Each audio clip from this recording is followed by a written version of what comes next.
Hey everyone, I've got the Sony XM5, so is it actually a solid upgrade over the XM4s? And is it maybe worth just grabbing the LinkBuds S considering they're half the price? Well, today I'll be covering all the nitty-gritty details because as usual here, we're going in depth. Now, starting with comfort, this is the first massive improvement over the XM4s.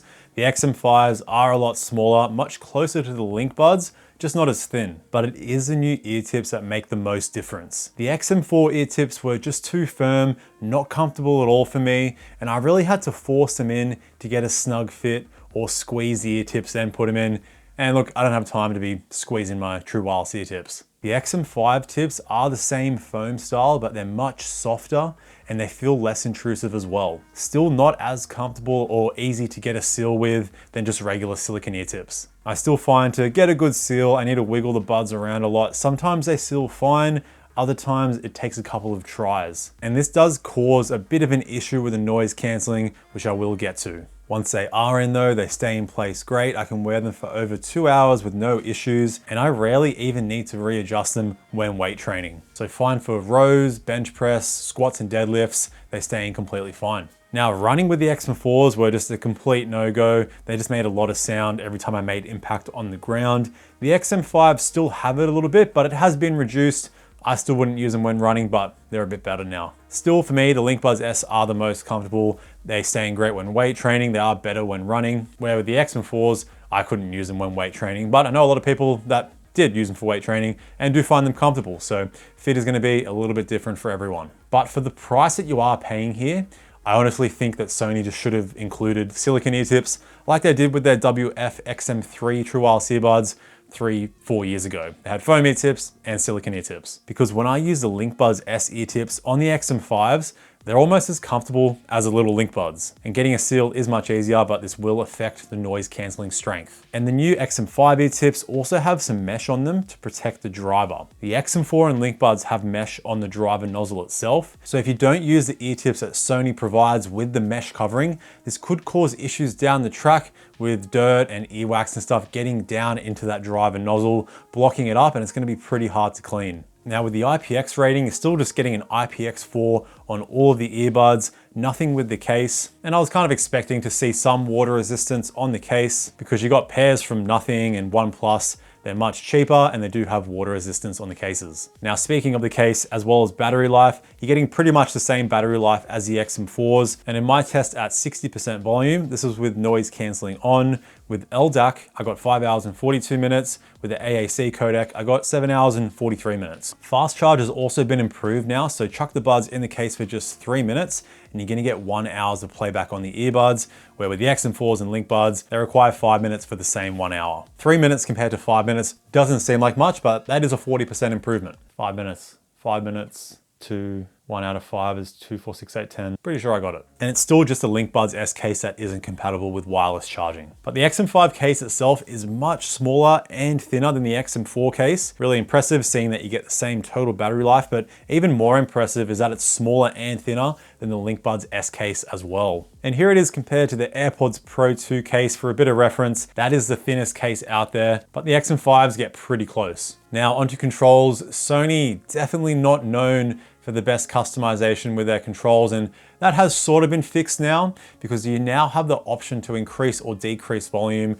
with a quad tap. So tap 4 times on the right earbud to increase volume, 4 times on the left earbud to decrease volume. You still get speak to chat here, same as the XM4s and the LinkBuds. It works as good as I remember. The only issue I noticed with it when I was using it at the gym, I would sometimes clear my throat after a set and then the speak to chat would kick in, but you can easily just tap on the earbud to turn it back off. And speak to chat has made me realize how much I talk to myself when I'm home by myself. Thanks, Speak to Chat. Now, a brand new feature here specific to the XM5s is called Gestures, and this works alongside when you receive phone calls. So all you need to do when you're answering the phone is to nod your head up and down or just shake your head to the side to reject the call. And in my testing on my iPhone 12 Pro, it worked really well receiving phone calls. Receiving FaceTime, it didn't work, but this is still a beta version of it, so I'm sure this can be fixed with firmware down the track. An area Sony has kind of gone backwards with is in-ear detection though. So when you take one or both earbuds out, it'll pause your music, chuck them back in, your music will resume. They still don't have skin detection. So if you put one of your earbuds in your pocket, it'll think it's in your ear and then the music will start to resume. But a very small thing I noticed here is on the XM4s and the Link Buds, if you take one earbud out, for example, put it on your desk and you just have the other earbud in your ear, that earbud will automatically switch into mono mode. So you hear the left and right audio channel in that one earbud. But the XM5s, this no longer happens. Very small thing, but if you really like that feature, it's now gone. But what you get now in the XM5s that wasn't on the XM4 is the LC3 or LE audio codec. So LE stands for lower energy consumption. So if you use this with a compatible phone, it's mainly newer Android phones that have this codec. You can get better battery life and lower latency when gaming. The Link Buds S also have this. I don't have a phone to test it though, so this would be kind of cool to see because the gaming latency on the XM4s and Link Buds S were not the best. It wasn't terrible. And in my quick test on the XM5s, the latency looked about the same. But here's what I got in my detailed test on both iOS and Android with all the earbuds. And 400 milliseconds of latency is fine with casual gaming. You do want to get closer to 200 milliseconds if you're into faster reaction games like shooters. And wrapping up connectivity here, the XM5s have multi-point right out of the box, unlike the XM4s, which required an update. So it works just as good as the XM4s and Link Buds S. You just need to pause playback on one device before you resume it on the other device. Now the XM4 call quality kind of got a bad rap. I don't think it was that bad, but the Link Buds S did improve it, and the XM5s have further improved on the Link Buds S. So here are all the samples so you can hear the differences for yourself. All right, so starting the test here, recording the audio off my iPhone 12 Pro microphone so you get an idea of the noise going on around me.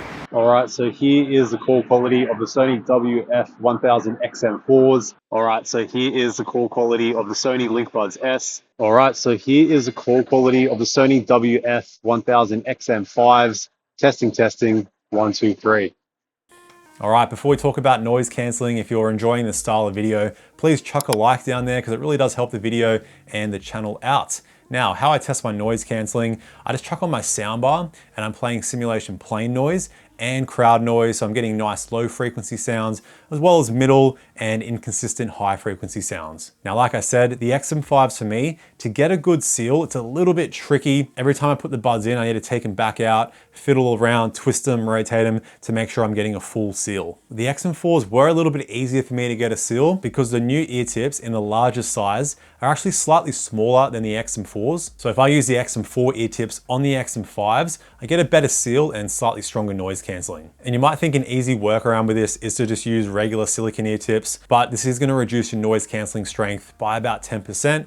And this was the same issue with the XM4s. So you can kind of see the XM5s really are designed around these foam ear tips with the passive noise isolation you get from them and the mesh now as well. Despite all of this though, comparing the XM4 noise canceling to the XM5, the plane noise test was about the same. In the crowd noise test though, the XM5s blocked out about 5% more sound. So overall, I'm ranking the XM5s third in my noise canceling ranking with all the earbuds that I have tested. In the plane noise test, Bose had the slight edge over the AirPods Pro 2, AirPods slight edge over the XM5s. In the crowd noise test, the XM5s perform a bit better, but still, AirPods are just better, Bose slightly better than the AirPods. And compared to the Link Buds S, they're ranked in the tied 6th spot, so the XM5 block out about 15% more noise overall. Link Buds S, still great noise canceling for the price that they're at. Again, keep in mind with my noise canceling ranking, this is how all the earbuds fit me and my specific ear canal. Like I said, slightly larger ear tips would have worked a little bit better because if I'm using my AirPods Pro 2, I use the largest ear tips on them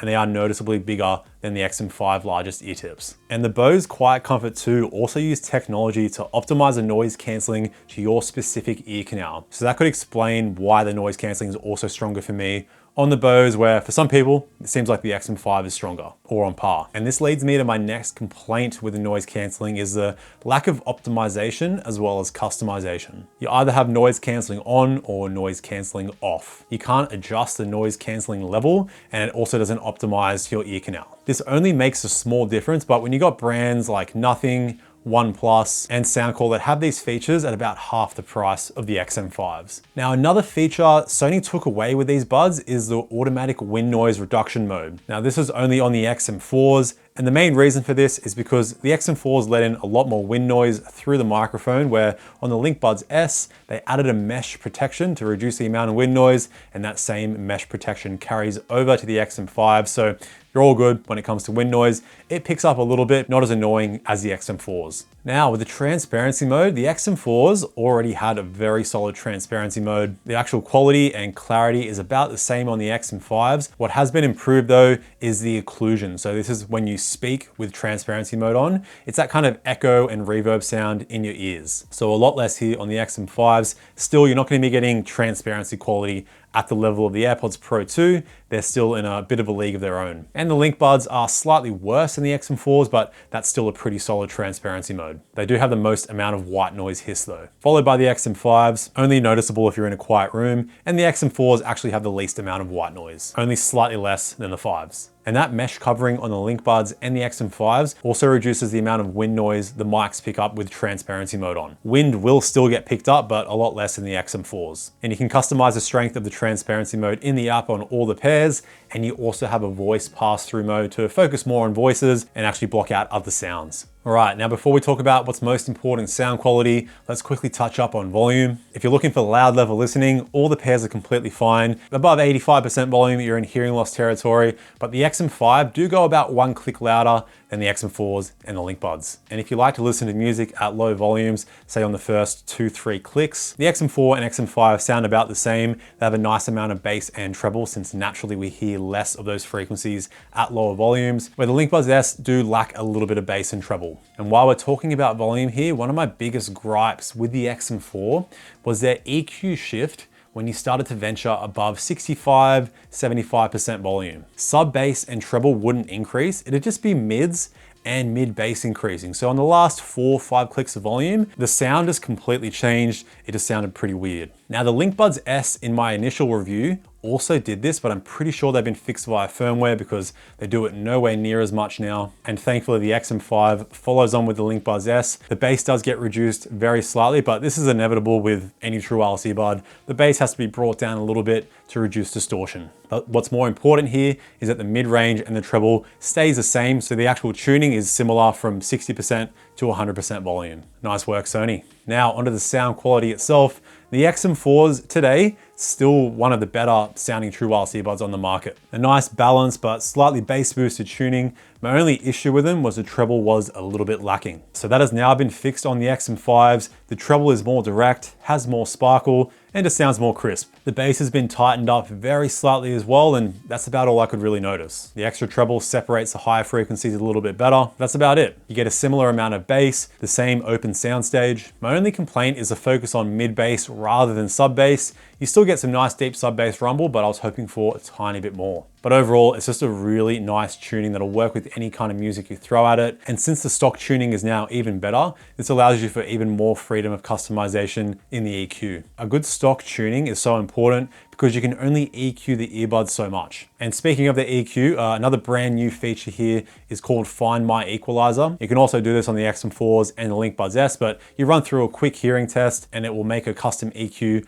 based off that hearing test, and it worked pretty well for me, increasing the treble and the bass. So if you don't know how to use an EQ, that makes it a lot easier. Something to keep in mind though, if you do like a more bass boosted EQ, when you start to venture to those last 4 clicks of volume, the bass does get reduced more. So the more the bass boosting is in the EQ, you are going to lose more bass at the high volumes. If you like really loud listening while retaining as much bass, the best on the market is still the Momentum 3 and the OnePlus Buds Pro 2. And make sure you're subscribed or click the link up here to see my comparison with those earbuds. Now another brand new feature here is with spatial audio, or they call it 360 reality audio. Now previously this was only integrated with certain apps, but on the XM5s you're supposed to be able to turn it on at any time like you would with the AirPods Pro 2. But at least for me, on my Nothing Phone 1 and Galaxy S10e, I didn't have the option for this. So I think it's because they're on maybe older versions of Android. So now overall, comparing the 3 earbuds here, the LinkBuds S still sound great. The XM4 are only about 10% better than the LinkBuds, fuller bass,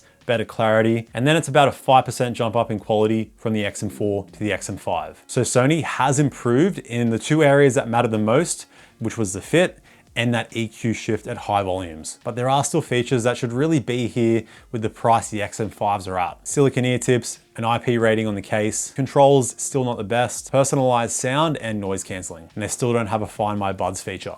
And I mean, you pretty much get all the features the XM5 have, minus the wireless charging on the LinkBuds S. Overall quality takes a bit of a hit, but they are under half the price. I am nitpicking a bit here, but let me know if you agree in the comments. Overall though, the sound quality is up there with the best of the best, and so is the noise cancelling. So now the question is, should you get the XM5s over all the other brands? Well, be sure to check out my video right here where I compared them all. So check that out. In the meantime, stay picky. I'll see you in the next video.